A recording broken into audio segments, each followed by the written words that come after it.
Biogas शिलान्यास कार्यक्रम में सांसद वीरेंद्र सिंह मस्त ने की ये बड़ी घोषणा।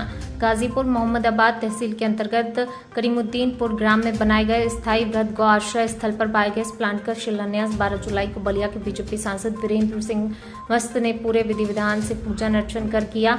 मुख्य अतिथि के रूप में बलिया सांसद ने अपने संबोधन में कहा कि इस तरह के बायोगैस प्लांट हर जगह बनेंगे। पहली बार किसी सरकार ने किसानों के गोबर को पैसा देकर योजना बनाई है। गोबर के भी पैसे मिलेंगे। गोबर की खाद का प्राकृतिक खेती के तौर पर उपयोग होगा। उन्होंने कहा कि केमिकल युक्त खाद में प्रचलन है जिसका नुकसान भी काफी है, किंतु गोबर की खाद से जैविक खेती में मुनाफा ज्यादा है और इस पर सरकार भी काफी सहयोग कर रही है।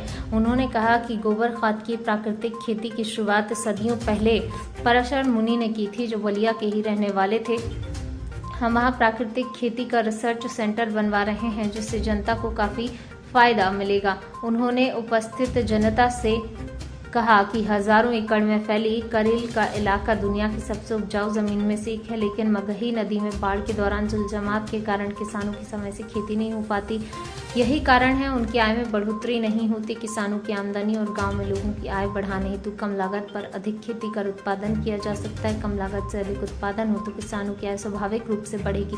उन्होंने जिला प्रशासन को निर्देश दिया, मगई नदी के रास्ते यदि किसी प्रकार का अवरोध है तो उसे तुरंत तोड़वाकर नदी के बहाव का रास्ता सही किया जाए, जिससे बाढ़ के दौरान इन इलाकों में कम से कम जल जमाव हो सके और किसानों को अपनी भूमि पर अधिक से अधिक सिंचाई बुवाई का अवसर प्राप्त हो। उसके बाद बलिया सांसद ने विकासखंड मोहम्मदाबाद अंतर्गत ग्राम पंचायत रघुबरगंज से हाटा होते हुए खेमपुर तक मगई नदी के बाहरी सेक्शन सुधार और ड्रेसिंग कार्य का शिलान्यास और निरीक्षण किया है। इस कार्य को जल्द से जल्द कार्य पूर्ण करने के निर्देश दिए हैं। उसके बाद जिलाधिकारी मुख्य विकास अधिकारी ने मगई नदी के तट पर वृक्षारोपण कर उपस्थित लोगों को अधिक से अधिक पौधारोपण की अपील की। इस अवसर पर जिलाधिकारी ने अपने संबोधन में कहा कि उत्तर प्रदेश सरकार की गोवर्धन योजना के अंतर्गत स्थापित किए जा रहे बायोगैस प्लांट के प्रति आभार व्यक्त किया और बताया इस बायोगैस प्लांट के संचालन हेतु उपयोग होने वाले गोबर और गोवंश अपशिष्ट को ऑटोमिक्सचर के द्वारा केवल एक ऑपरेटर द्वारा ऑटोमेटिक बायोगैस प्लांट में भेजा जाएगा, जिससे दैनिक व्यय न्यूनतम आएगा।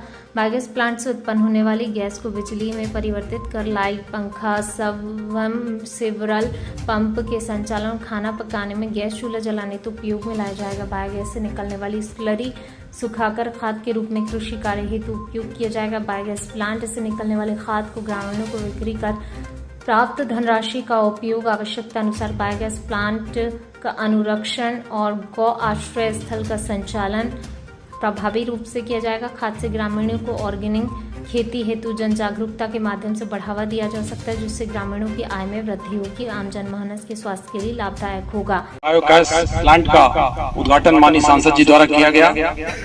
आज के इस कार्यक्रम में यहाँ उपस्थित हमारे सर्वाधिक लोकप्रिय और हम सबके मार्गदर्शक माननीय सांसद जी, हमारे ब्लॉक प्रमुख भारत चवर, भावरकोल, सीडीओ साहब और यहाँ उपस्थित सभी सम्मानित क्षेत्रीय जनतागण। उत्तर प्रदेश सरकार की गोवर्धन योजना के तहत आज यह बायोगैस प्लांट आपके क्षेत्र में, आपके गांव में यहाँ स्थापित हो रहा है। मैं इसके लिए सर्वप्रथम अपने माननीय सांसद जी का आभार प्रकट करता हूँ। उन्होंने समय दिया और उनके कर कमलों से इसका शिलान्यास हुआ। इसकी कार्यदायी संस्था जल निगम है, चूंकि टेक्निकली वो साउंड है और वही बना पाएंगे इसको। 34,52,000 की ये परियोजना है। इसको यहाँ इस क्षेत्र में लाए जाने का कुछ कारण था। ये योजना पूरे जनपद में कहीं भी लाई जा सकती थी, बट यही क्यों लाई गई? चूंकि ये बायोगैस प्लांट है, गोवर्धन योजना के तहत ये चलेगी। इसके लिए सबसे ज्यादा जरूरी था इसका रॉ मटेरियल यानी गोबर। आप देख रहे हैं यहाँ गौआश्रय अंचल चल रहा है और यहाँ हमारे जनपद में सबसे ज्यादा पशुओं की संख्या भी है, तो इसके लिए यहाँ रॉ मटेरियल आसानी से उपलब्ध हो सकेगा। दूसरा, हमारे जनपद का ये सुदूर क्षेत्र भी है। अभी मैं प्रमुख जी से पूछ रहा था तो बता रहे थे 3 ही 4 किलोमीटर पड़ता है बलिया का बॉर्डर। तो हम लोग ये चाह रहे थे कि हम लोग ऐसे क्षेत्र में ले जाए जहाँ इसका अधिकाधिक लाभ स्थानीय जनता उठा सके।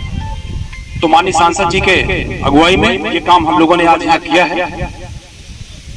इस बायोगैस प्लांट से न केवल प्रकाश की व्यवस्था सुधरेगी, बल्कि आप इससे और भी कार्य ले सकेंगे, वही कार्य जो आप बिजली से लेते हैं।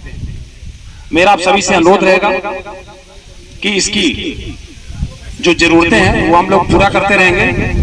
आप लोगों से मेरा ये अनुरोध रहेगा कि इसकी देखरेख अब आपके हवाले रहेगी। ये काम जल्दी निगम पूरा करेगा, जल्दी से जल्दी पूरा करेगा और इसकी गुणवत्ता का ध्यान रखेंगे वो लोग। लेकिन भविष्य में हम माननीय सांसद जी से भी अनुरोध करेंगे कि ऐसी ही और योजनाएं आती रहें और आपके क्षेत्र में विकास की जो धारा चल रही है वो चलते रहे।